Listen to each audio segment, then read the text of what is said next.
Red cross ಕುಂದಾಪುರದ ಒಂದು ದೊಡ್ಡ ಹಾಗೂ ದಿಟ್ಟ ಹೆಜ್ಜೆ ಅಂತ ನಾನು ಭಾವಿಸ್ತೇನೆ.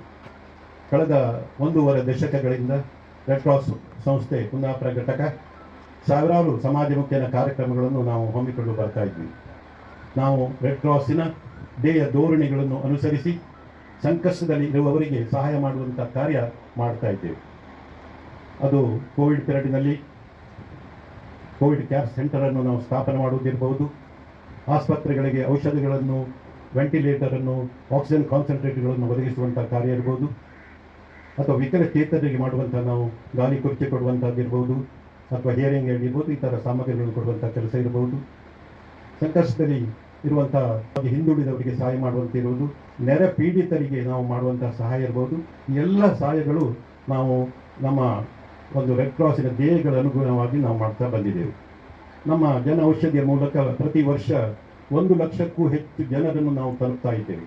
ಅಷ್ಟು ಜನರಿಗೆ ಇದರ ಪ್ರಯೋಜನ ಪಡಿತಾ ಇದ್ದಾರೆ. ಅಂದರೆ ರೆಡ್ ಕ್ರಾಸ್ ಸಂಸ್ಥೆ ಕುಂದಾಪುರ ಮಾತ್ರ ಅಲ್ಲ, ಉಡುಪಿ ಜಿಲ್ಲೆ ಮತ್ತು ನೆರೆಯ ಉತ್ತರ ಕರ್ನಾಟಕ ಜಿಲ್ಲೆಯಲ್ಲಿ ಕೂಡ ಒಂದು ಮನಮಾತಾಗಿದೆ ಅಂತ ಹೇಳಲಿಕ್ಕೆ ನಾನು ಬಯಸ್ತೇನೆ. ಈಗ ಇದೊಂದು ದೊಡ್ಡ ಕಾರ್ಯಕ್ರಮವನ್ನು ನಾವು ಹಮ್ಮಿಕೊಂಡಿದ್ವಿ. ಹಲವಾರು ವರ್ಷಗಳ ಒಂದು ನಮ್ಮ ಕನಸಾಗಿತ್ತು. ಈ ಕನಸು ಇಂದು ನನಸಾಗುವಂಥ ಸಮಯ ಬಂದಿದೆ. ನಾವು ರಕ್ತನಿಧಿ ಸ್ಥಾಪನೆ ಮಾಡುವಾಗ ನಮ್ಮ ಹತ್ರ ಕೇವಲ 50,000 ಇತ್ತು. ಆಗ ಎಷ್ಟೋ ಜನ ಹೇಳ್ತಾ ಇದ್ದರು, 50,000ದಿಂದ ಇವರು 1 ಕೋಟಿ 1.5 ಕೋಟಿ ಒಂದು ಪ್ರಾಜೆಕ್ಟನ್ನು ಪ್ರಾರಂಭ ಮಾಡ್ತಾರೆ ಅಂದರೆ ಇದು ಖಂಡಿತವಾಗಿ ಒಂದು ಅಸಾಧ್ಯವಾದ ಕೆಲಸ. ಈ ಮುದುಕರೆಲ್ಲ ಏನೋ ಮಾಡ್ತಾ ಇದ್ದಾರೆ, ಇವರಿಗೆ ಸಾಧ್ಯ ಇಲ್ಲ ಎನ್ನುವಂಥ ಭಾವನೆ ಇತ್ತು. ಆದರೆ ನಾವೆಲ್ಲರೂ ಒಗ್ಗಟ್ಟಾದರೆ ಇದನ್ನು ಇಂತಹ ಒಂದು ಕೆಲಸ ಮಾಡಲಿಕ್ಕೆ ಸಾಧ್ಯ ಇದೆ ಎಂಬುದನ್ನು ನಾವು ಇವತ್ತು ತೋರಿಸಿಕೊಟ್ಟಿದ್ದೇವೆ. ಅದಕ್ಕೆ ನನ್ನ ಎಲ್ಲ ಪದಾಧಿಕಾರಿಗಳಿರ್ಬೋದು, ದಾನಿಗಳಿರ್ಬೋದು, ನಮ್ಮ ಹಿತಚಿಂತಕರಿರ್ಬೋದು, ಕುಟುಂಬಸ್ಥರಿರ್ಬೋದು, ಇವರೆಲ್ಲರ ಒಂದು ಸಹಾಯದಿಂದ ಇವತ್ತು ಸಾಧ್ಯ ಆಯಿತು. ಹಾಗೆ ಇವತ್ತು ಈ ಒಂದು ಯೋಜನೆಗೋಸ್ಕರ 1.25 ಎಕರೆಯಷ್ಟು ಜಾಗವನ್ನು ರೆಡ್ ಕ್ರಾಸ್ ಸಂಸ್ಥೆಯ ಹೆಸರಿನಲ್ಲಿ ನಾವು ಪರ್ಚೇಸ್ ಮಾಡಿ ಈ ಒಂದು ಯೋಜನೆಯನ್ನು ನಾವು ಹಾಕಿಕೊಂಡಿದ್ದೇವೆ. ಇದು ನಿಮಗೆ ನೀವು ಈಗ ನೋಡುವ ಹಾಗೆ ಪ್ರಗತಿಯ ಮಡಲಲ್ಲಿ ಈ ಒಂದು ಸುಂದರವಾದ ಕಟ್ಟಡವನ್ನು ನಿರ್ಮಿಸುವ ಕನಸನ್ನು ನಾವು ಕಾಣ್ತಾ ಇದ್ದೇವೆ. ಇಲ್ಲಿ ಯಾವುದೇ ರೀತಿಯ ಒಂದು ಪೊಲ್ಯೂಷನ್ ಇಲ್ಲ, ಎಲ್ಲ ಪೊಲ್ಯೂಷನ್ ಫ್ರೀ ಅಂತ ಪ್ಲೇಸ್ ಇದು. ನಾವು ಆಯೋಜಿಸಿದ್ದ ಕಟ್ಟಡದಲ್ಲಿ 28 ಸುಸಜ್ಜಿತವಾದ ಕೊಠಡಿಗಳಿರ್ತದೆ. ಸಾಧಾರಣ ಒಟ್ಟು 18,000 ಸ್ಕ್ವೇರ್ ಫೀಟಿನಷ್ಟು ಈ ಯೋಜನೆ ಈ ಬಿಲ್ಡಿಂಗಿನ ವಿಸ್ತೀರ್ಣ ಇರುತ್ತದೆ. ಅಲ್ಲದೆ ಅಲ್ಲಿಯ ವಾಸಿಗಳಿಗೆ ಅಗತ್ಯ ಇರುವಂಥ ಮೆಡಿಕಲ್ ಆಫೀಸರ್ಸ್ ರೂಮ್ ಇರ್ಬೋದು, ಯೋಗದ ಮಾಡಲಿಕ್ಕೆ ಬೇಕಾದಂಥ ರೂಮ್ ಇರ್ಬೋದು, ಎಂಟರ್ಟೈನ್ಮೆಂಟ್ ರೂಮ್ ಇರೋದು, ಈ ಥರ ಎಲ್ಲ ಚಟುವಟಿಕೆಗಳಿಗೆ ಇಲ್ಲಿ ಪ್ರೋತ್ಸಾಹ ನೀಡುವಂಥ ಒಂದು ವ್ಯವಸ್ಥೆ ಇದೆ. ಲಿಫ್ಟಿನ ವ್ಯವಸ್ಥೆ ಇದೆ, ಅಲ್ಲದೆ ರ್ಯಾಂಪ್ ಕೂಡ ಇದೆ. ಉತ್ತಮವಾದ ಗಾರ್ಡನನ್ನು ರಚಿಸುವ ಒಂದು ಆಲೋಚನೆಯನ್ನು ಹಾಕಿಕೊಂಡು ಈಗಲೇ ಹಲವಾರು ಗಿಡಗಳನ್ನು ನಾವು ನೆಟ್ಟಿದ್ದೇವೆ. ಮುಂದೆ ವಾಕಿಂಗ್ ಟ್ರ್ಯಾಕ್ ಕೂಡ ಇದರಲ್ಲಿ ಬರ್ತಾ ಇದೆ. ನಮ್ಮ ಬದಲಾವಣೆಯಾದ ಸಾಮಾಜಿಕ ಪರಿಸ್ಥಿತಿಯಲ್ಲಿ ಎಷ್ಟೋ ಜನರಿಗೆ ಅವರು ಎಷ್ಟು ಕಷ್ಟಪಟ್ಟು ಕೂಡ ಅವರ ತಂದೆ ತಾಯಿಗಳನ್ನು ನೋಡಲಿಕ್ಕೆ ಅಸಾಧ್ಯವಾಗುವಂಥ ಒಂದು ಪರಿಸ್ಥಿತಿ. ನ್ಯೂಕ್ಲಿಯರ್ ಫ್ಯಾಮಿಲಿ ಅಂತ ಹೇಳ್ತೇವೆ ನಾವು.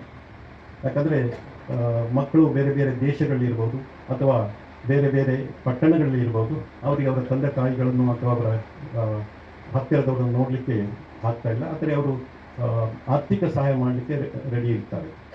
ಅಂಥವರಿಗೆ ಈ ಒಂದು ಆಶ್ರಯವನ್ನು ಕಲ್ಪಿಸುವಂಥ ಒಂದು ಯೋಜನೆ.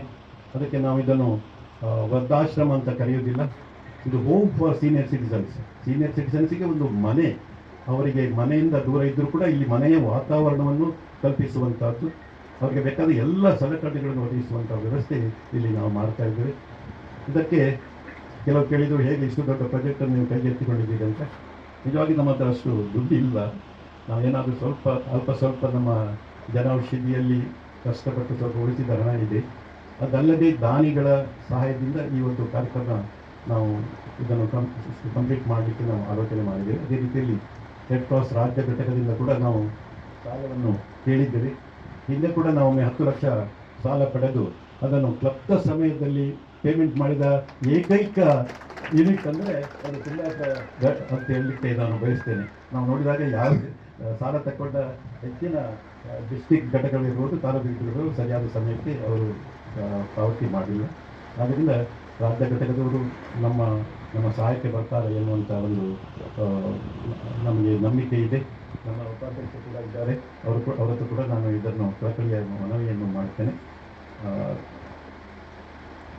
ಇಷ್ಟನ್ನು ಹೇಳಿ ಈ ಒಂದು ಸಂದರ್ಭದಲ್ಲಿ ನಮ್ಮ ಸ್ನೇಹಿತರಾದ ರಾಜೇಶ್ ಶೆಟ್ಟಿಯವರನ್ನು ನಾನು ನೆನಪಿಸಿಕೊಳ್ಬೇಕಾಗ್ತದೆ. ಯಾಕಂದರೆ ನಮ್ಮ ಎಲ್ಲ ಚಟುವಟಿಕೆಗಳಲ್ಲಿ ಕೂಡ ನಮಗೆ ತುಂಬ ಸಹಾಯ ಮಾಡಿದ್ದಾರೆ. ಅದು ರಕ್ತನಿಧಿ ಕೇಂದ್ರ ಮಾಡುವಾಗ ಕೂಡ ಅವರು ನಮಗೆ ಬೆಂಬಲ ನೀಡಿದರು. ಮುಂದೆ ನಾವು ಜನೌಷಧಿ ಮಾಡುವಾಗ ಕೂಡ ಅವರದ್ದೇ ಸಲಹೆ ಇತ್ತು.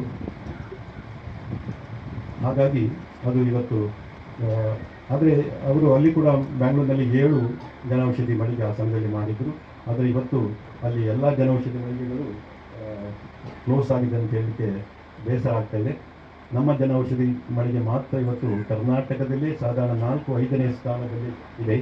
ಇದು ನಮ್ಮ ಎಲ್ಲ ಸಿಬ್ಬಂದಿಗಳ ಮತ್ತು ನಮ್ಮ ಸದಸ್ಯರ ಒಂದು ವಾಲಂಟರಿ ಸರ್ವೀಸಿನಿಂದ ಇದು ಸಾಧ್ಯ ಆಯಿತು ಅಂತ ಹೇಳಲಿಕ್ಕೆ ಬಯಸ್ತೇನೆ. ಹಾಗೆ ಈ ಒಂದು ಪ್ರಾಜೆಕ್ಟ್ಗೆ ಕೂಡ ರಾಜೇಶ್ ಶೆಟ್ಟಿಯವರು ನಮಗೆ ಸಹಾಯ ಮಾಡಲಿಕ್ಕಿದ್ದಾರೆ.